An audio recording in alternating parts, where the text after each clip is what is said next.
Fuel, heat and oxygen are the three components of fire.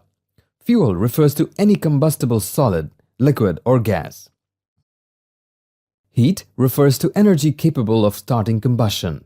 The source of heat energy can be a lighted fire, static electrical discharge, short circuit, heat arising from metal to metal contact, without lubrication, and so on.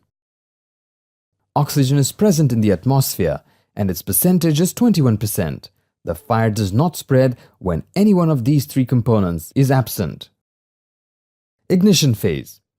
When there is sufficient air-vapor mixture and the temperature of the substance exceeds its ignition point, the fire starts.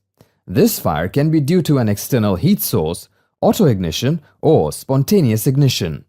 Spontaneous ignition occurs when certain materials become warm during oxidation, producing more heat, which accelerates the oxidation process. In the ignition or incipient phase, heat flows back to the material due to radiation. It results in a chain reaction, enabling the components to sustain fire. Developing phase. During the developing phase, the flame spreads on the surface of the material. After sufficient heating, it gives off vapors which act as a source of heat. Solids and liquids convert to vapor state before combustion.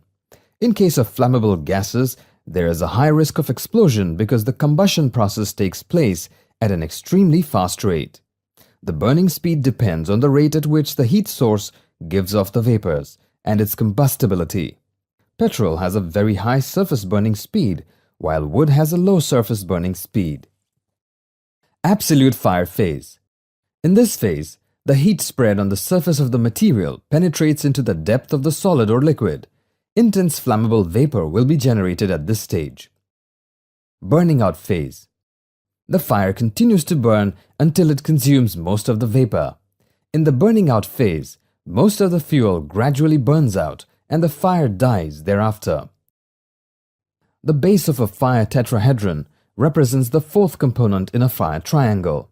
It is the chain reaction due to the molecular combination of fuel, oxygen and heat energy. When you break the chain reaction, fire does not spread.